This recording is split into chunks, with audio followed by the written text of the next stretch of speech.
Hare Krishna. So we have completed chapter number 8 titled Attaining the Supreme. So we have seen each and every shloka in detail. Now let's go through the entire chapter and see all the shlokas at one go. Firstly, how did this chapter start? Let's answer this question first. So in 7th chapter, Krishna was describing himself and he used some technical terms like Adi Bhuta, Adi Daiva, Adi Yagna. And then Arjuna, he started getting questions. What does these technical terms mean? And that's how this chapter number 8 starts. The first two verses are basically the questions posted by Arjuna. So Arjuna is asking different questions. To be more specific, 8 questions. What is Brahma? What is Adhyatma? What is Karma? What is Adi Bhutam? What is Adi Daiva? And in the shloka number 2, he is asking, what is Adi Yagna? Where does this personality reside in the body? And Prayana Kale cha Katham Nyayo. So how can a person know Krishna at the time of death? So these are the 8 questions that Arjuna has asked. And Krishna very merciful unto all of us, is answering these questions in shloka number 3 and 4. So in shloka number 3 and 4, he has answered 7 questions. So what is Brahman? Brahman is indestructible, transcendental living entity. What is Adhyatma? The eternal nature of the self is called Adhyatma. And what is Karma? Those actions which are leading to the development of the next material bodies are called as Karma. And then he says in shloka number 4, what is Adi Bhuta? Adi Bhuta is that physical nature which constantly changes. And what is Adi Daiva? Adi Daiva is that universal form which contains all the planets of demigods and demigods themselves. And what about Adi Yagna? So Adi Yagna is basically the Paramatma residing in the hearts of the living entities. So like this, Krishna has answered the 7 questions. Now, the 8th question that is there, how can one remember you, O Krishna, at the time of death? So that Krishna is speaking from shloka number 5 to 8. So in shloka number 5, he is very clear. Antakale cha mameva smaran muktva kalevaram yaha prayati samadbhavam yati nasti atra samshaya. The one who remembers me at the time of death will come back to me. Or what about if someone remembers something else? Yam yam mapi smaran bhavam tyajyate ante kalevaram tam ivaiti kauntaya sada tad bhava bhavitaha. If anyone remembers anything else apart from me, he will attain the state of that particular object. So, if a person remembers a dog at the time of death, he becomes a dog in next life. So, this can be a nice example. And then he continues saying, so we are just supposed to remember him or do something else also. He says in shloka number 7, Mam anusmaram yuddhacha. Remember me and carry out your prescribed duties. And then in shloka number 8, he says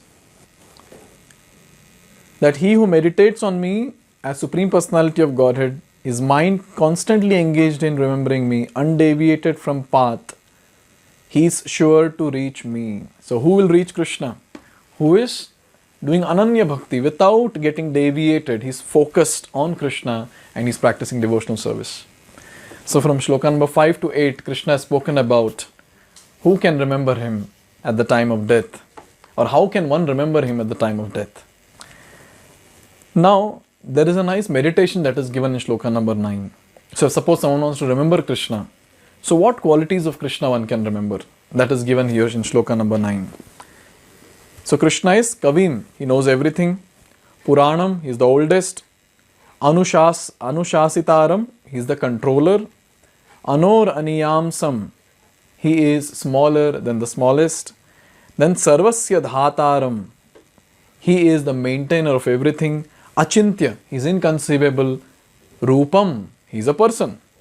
Aditya Varnam, he is luminous like the sun. And Tamasaha Parastat, he is transcendental to this material world, which is under 3 modes of material nature. So in this way, these are the different aspects which one can meditate on to remember Krishna. And then Krishna continues, where from shloka number 10 to 13, he talks about the process of Shata Chakra Yoga. So hope we remember, we spoke about the different chakras, from Mooladhara Chakra going up to Agya Chakra and Sahasrasara Chakra. So here, in shloka number 10 onwards, Krishna is saying that at the time of death, if the person can fix his life hair in between the eyebrows and without deviating the mind, remembering the Lord in full devotion will certainly attain the Lord. Then he continues saying, and the persons who are learned in the Vedas utter Omkara and they maintain celibacy. And what else do? They are detached from all sensual engagements and they do pratyahar, that is closing all the doors of senses and fixing the mind on the heart and the life air on the top of the head. One establishes himself in yoga. So this is like one keeps himself away from all the sense objects, maintains complete celibacy, and through yogic technique, he pulls the life air at the top of the head. And at the time of death, what does this person who's practicing Shata Chakra Yoga do? At the time of death, if suppose he is able to chant Omkara, Om, and thinking about the Supreme Personality of Godhead, if he leaves the body, he will surely reach the spiritual planets. So this is remembering Krishna through Shata Chakra Yoga. Now, from 14 to 16, Krishna talks about remembering him through pure bhakti. So here it is said, Ananya chetaha satatam yomam smarati nityashaha. One who always remembers Krishna without deviation. For such a person, it's very easy to obtain Krishna. And then here it is given that after attaining Krishna, mam upetya punarjanma. So after attaining Krishna, what happens? Such great souls, having attained perfection, will never come back to this world. And here in shloka number 15, Krishna gives a stamp to this material world. What is that? Dukkhalayam ashashvatam. It's full of misery and it is ashashvat, temporary. And then Krishna is saying that Abrahma bhuvana loka punaravartana Arjuna. So he's saying that even if someone goes to a planet of Brahma, finally he has to come down because everything in this world is temporary. No position is permanent.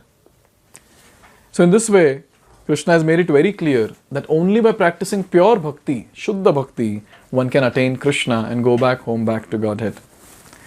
Now from shloka number 17 to 22, there is comparison between material world and spiritual world. To be more specific, from shloka number 17 to 19, so there is a nice description about Brahma's age and various other things related. So hope we remember, we had discussed elaborately on the one day of Brahma. So one day of Brahma consists of 71 Manvantaras. 14 Manvantaras, and one Manvantara consists of 71 Divya Yugas. And one Divya Yuga consists of Satya Yuga plus Treta Yuga plus Dwapar Yuga plus Kali Yuga. So in this way, we understood that one day of Brahma is basically 1000 Divya Yugas put together. And then it is said that what happens in the day of Brahma and night of Brahma. So in the day of Brahma, all the living entities are manifested. Everything is manifested. And when the night of Brahma arrives, everything becomes unmanifest. So basically, at the day of Brahma, all the bodies are created by Brahma and everything is in motion. And when Brahma goes to sleep, so all those bodies, all the senses, sense objects, all the places of enjoyment, everything merges in the body of Brahma. And all the living entities, they take shelter of Mahavishnu. So in this way, again and again, when the day of Brahma arrives, manifestation is done. And when the night of Brahma arrives, unmanifestation or destruction is taken, or destruction takes place, or annihilation takes place. Now from shloka number 20 to 22, it's spoken about the spiritual world.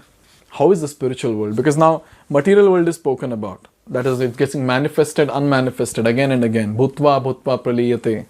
So now, what about the spiritual world? So here it is given that the spiritual world is eternal, shashvat, sanatanaha, in shloka number 20. And it is supreme and is never annihilated.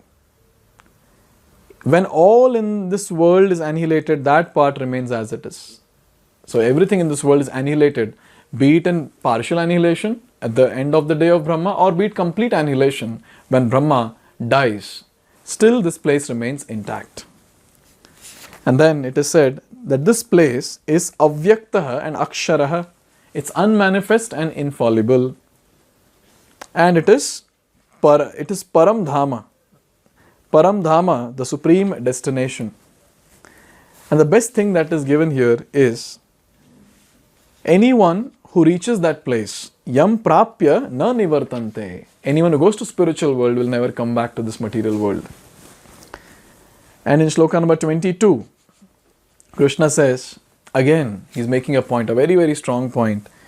He says that Purusha sa parha partha bhaktya labhyas tva ananyaya.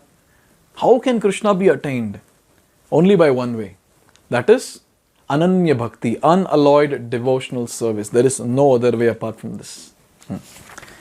Now, from shloka number 23 to 28, the supremacy of bhakti in attaining Krishna is spoken about. Now, to be more specific again, from shloka number 23 to 26, here it's spoken about those yogis who have some control in leaving the body. If they leave at a particular time, so what happens? That's what is given here. So now, when the yogis leave in the light time, so what happens? They actually attain supreme. They go to Brahma Jyoti basically. But then if they leave the body in dark or in smoke, what happens? They go to a certain planet, like for example, the moon planet that we discussed. But then finally they have to come back to this earthly planet.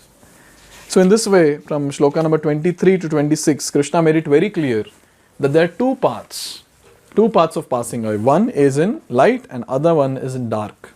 The one who passes in light does not come back to this material world. But the one who passes in dark, that person has to return. Now, after having said all this, Krishna is actually instructing Arjuna that how devotees behave. So devotees, they are least bothered about this light and dark and other things. Why? Here it's given. They are not bewildered because they are always fixed in devotion. And the ones who are practicing devotional service, performing devotional service, they surpass all the pious results or pious activities, like studying the Vedic scriptures, doing fire sacrifice, and then doing lots of austerities. So like this, these are different things. Doing charity, yes, charity and pursuing philosophical and fruitive activities. All these different pious results which are there, they just surpass it just like that by practice of devotional service. So in this way, Krishna made it very clear in the last two shlokas that how practicing bhakti is supreme, and that gives all the benefit. So in this way, Krishna has spoken elaborately in this particular chapter about attaining the supreme. Now, Krishna is going to give very, very intricate details and the most confidential knowledge in chapter number 9. So let's begin that in the next video. Hare Krishna. Hare Krishna, Krishna Krishna.